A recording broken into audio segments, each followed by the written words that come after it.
नमस्कार दोस्तों, short and house YouTube channel पर आपका स्वागत है।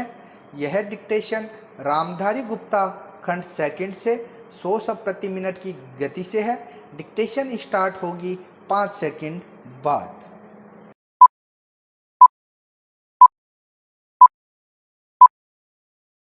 स्टार्ट। उपाध्यक्ष महोदय, मैं इस बिल का समर्थन करता हूं।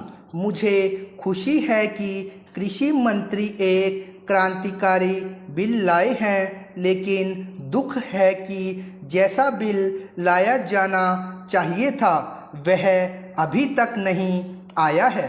मुझे खुशी है कि मंत्री महोदय ने बड़ी हिम्मत से यह बिल पेश किया है, परंतु कुछ सदस्यों ने इसका विरोध किया है। उन्होंने इस बात की ओर ध्यान नहीं दिया कि जब तक वनों को हम बचाकर नहीं रखेंगे और ज़मीन पर कब्जा करने की लोगों की जो भूख है उसको नहीं रोकेंगे, तब तक हम वनों को नहीं बढ़ा सकेंगे। देश की जो दूसरी सबसे बड़ी समस्या है वह है बेरोजगारी। उसे यही एक विभाग है जो सबसे ज़्यादा दूर करता है। आदिवासी लोगों को, गरीब और पिछड़े लोगों को वनों से ही रोजगार मिलता है। काफ़ी ऐसे लोग हैं जो 6 महीने वनों से ही फल फूल द्वारा भोजन करते हैं। मैं इस विषय में मंत्री महोदय का ध्यान आकर्षित करना चाहूँगा। मेरा क्षेत्र अंडमान निकोबार है जो बहुत हरा भरा है। वहाँ काफ़ी जंगल है, लेकिन उनको काटा जा रहा है।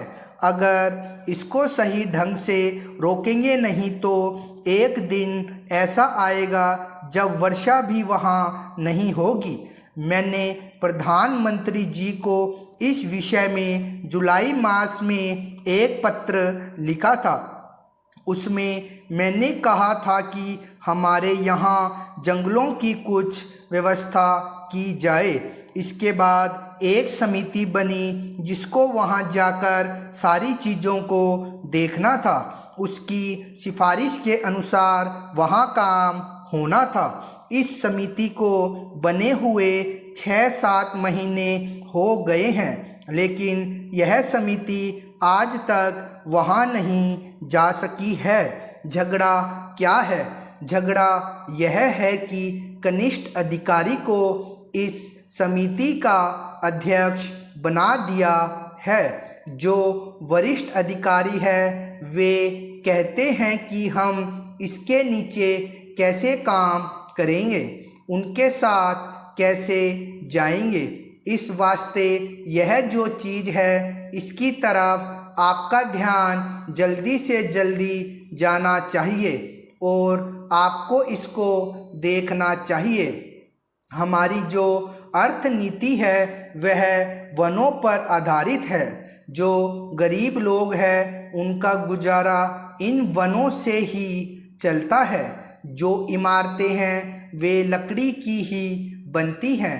ईंटें वहाँ नहीं बनती है। सीमेंट का वहाँ कोई कारखाना नहीं है। इधर से ही वहाँ सीमेंट जाता है।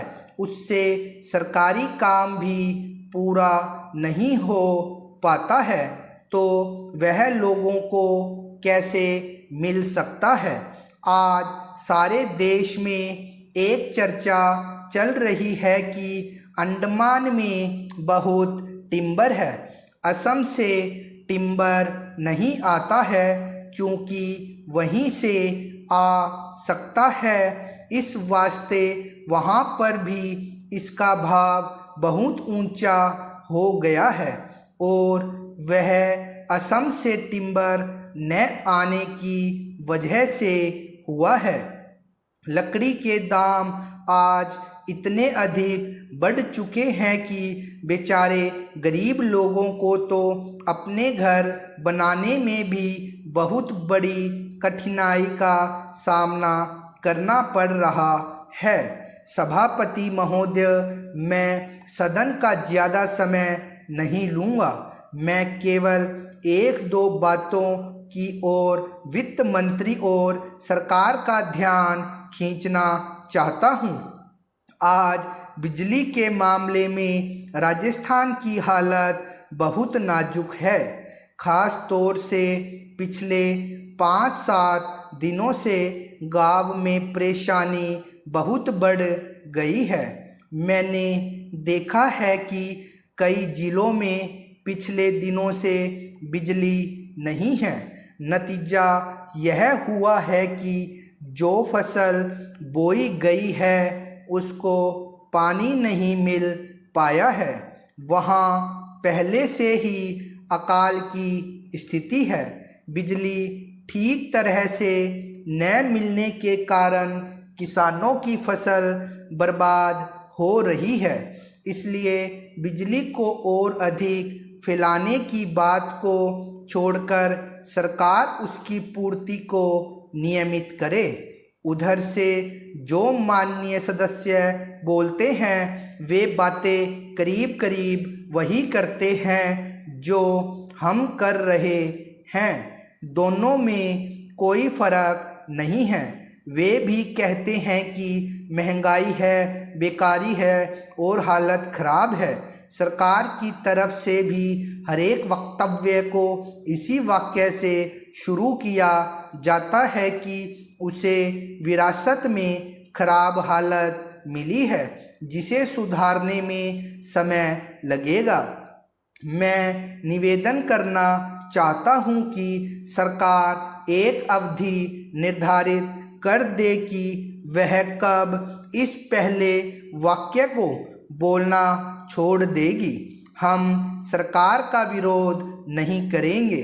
वह हमको भाषण लिखकर दे दे और बता दे कि हम क्या करेंगे।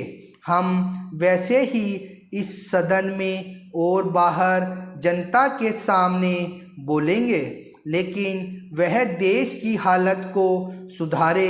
आज चारों तरफ हालत बिगड़ रही है।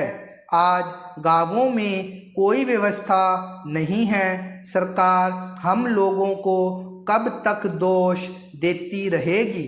अगर हालत न सुधरी तो ये लोग भी डूबेंगे, हम लोग भी डूबेंगे और लोकतंत्र भी डूबेगा। आज गांवों में हालत बहुत खतरनाक ढंग से बिगड़ रही है। मैं बड़ी जिम्मेदारी और गंभीरता के साथ यह बात कह रहा हूँ। आखिर सरकार का और हमारा काम एक ही है। कुछ लोग इधर बैठे हैं, कुछ लोग उधर बैठे हैं, इससे कोई फर्क नहीं पड़ता। हालत सब तरफ से खराब है। बिजली खराब है, कोयला खराब है, तेल नहीं मिल रहा है। किसानों के काम सब तरफ से रुके हुए हैं। गांवों के अंदर इतनी महंगाई बढ़ रही है कि गरीबों के प्राण निकल रहे हैं और आगे यह महंगाई जोर से बढ़ेगी। गेहूं का उत्पादन कम हो गया है, भाव अभी ऊंचे हो रहे हैं, आगे और भी ऊंचे होंगे। आगे आप फिर कहेंगे कि आयात के बिल बढ़ रहे हैं, पेट्रोल और डीजल के दाम बढ़ गए हैं, तो आप मुसीबत में फंस गए हैं। आप मुसीबत में फंसते हैं तो हमें भी खुशी नहीं होती है। इसीलिए आप गंभीरता से सोचें। कुछ हमसे सहायता लेना चाहते हैं तो लें, जिस तरह से भी लेना चाहते हैं लें। आप जैसा कहेंगे वैसा ही हम जनता से जाकर बोलेंगे। अंत में मैं निवेदन करना चाहता हूं कि आप राजस्थान के लिए ज़रूर कुछ करें। महोदय, हमारे जीवन में संगीत का व्यापक स्थान है। भारतवासियों को अपने प्राचीन युग से अथवा अपने पूर्वजों से शास्त्रीय संगीत के रूप में एक बहुमूल्य निधि मिली है। हमारे पूर्वजों की दृष्टि में संगीत का ध्येय आध्यात्मिक साधना था और उन्होंने संगीत का इसी आदर्श के अनुकूल विकास किया। हम कह सकते हैं कि हमारे देश में यह कला पूर्णता के शिखर पर पहुंच चुकी थी। स्टॉप। इसका बार बार स्टेनो में लिख के अभ्यास कीजिए तथा इसे ट्रांसक्राइब जरूर कीजिए और जिन शब्दों की मिस्टेक्स आ रही है उनको आउटलाइन बना के आप उन मिस्टेक्स को सुधारें। धन्यवाद।